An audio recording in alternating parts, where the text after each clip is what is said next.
আসসালামু আলাইকুম এভরিওয়ান, আবারও চলে আসলাম নিউ একটা ব্লগ নিয়ে। হঠাৎ করে ভাগ্নি আমাদের বাসায় এসেছে। এমনি তো আমি একটু বাইরে যাব ভেবেছিলাম। পাস্তা ক্লাবের প্রতিটা ব্রাঞ্চেই অফার চলছিল, তাই চলে গেলাম পাস্তা ক্লাবে। আর কিছু কাজ ছিল, তা শেষ করে ওয়ারিতে চলে যাওয়া। ওয়ারিতে শুধু আমি খেতেই যাই না, মানে কেনাকাটা করতেও যাই, যেহেতু সব অনলাইন কালেকশনের শোরুম গুলো এখানে আছে। এই যে টেইলার উইথ আলো, পারফেক্টো, ইজিকে গুলো। আর আমি একটু ভিডিও করে নিলাম আমার নিজের। আজকে অনেক কিউট লাগতেছে আমাকে। নিজেরটা নিজেই বললাম। চলে গেলাম ইজি গেটে। 2 দিন আগে একটা ড্রেস চয়েস করে রেখে এসেছিলাম, সেটাই আনতে গিয়েছিলাম, কিন্তু এটা আমার পছন্দ হয়ে গিয়েছে। চুজ করেছিলাম এই ড্রেসটা, তো দুইটাই নিয়ে নিয়েছিলাম আমি ট্রায়াল রুমে ট্রায়াল দিয়ে। আমার বাসার সাথেই যেহেতু সব শোরুম গুলো, তাই আমি ট্রায়াল দিয়ে ড্রেসগুলো কিনে নিই। অনলাইন থেকে খুব খুব কম অর্ডার দেওয়া হয়।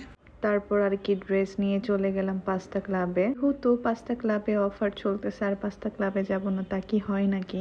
এই অনলাইন থেকে তাদের এই পিকচার দেখে আমি অর্ডার করে দিয়েছিলাম।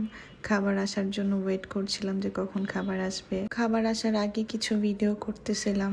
এই যে আমি আমার কিছু ছবি তুলেছি, কিছু ভিডিও করেছি। তাদের আগের ডেকোরেশনটা অনেক বেশি সুন্দর ছিল, এখনো সুন্দর হয়েছে।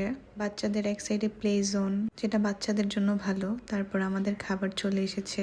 অফারের খাবার খাওয়ার জন্যই পাস্তা ক্লাবে মূলত যাওয়া আমাদের।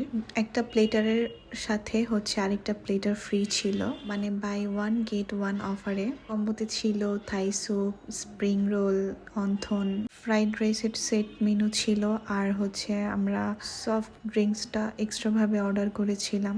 আর এই ভিডিও করতে গেলেই আমি এত হাসি, যা বলার মতো না। মানে আমার নিজের হাসি আমি অনেক কন্ট্রোল করে রাখি। অনেক দেখেন, মাত্র 664 টাকা বিল আসছে। আমি এটা দেখতেছিলাম আর হাসতেছিলাম। আর পুরান ঢাকা বান্দর থাকবে না, এটা কি হয়? পানি ভিডিও দিয়ে আমার ভিডিও শেষ করলাম।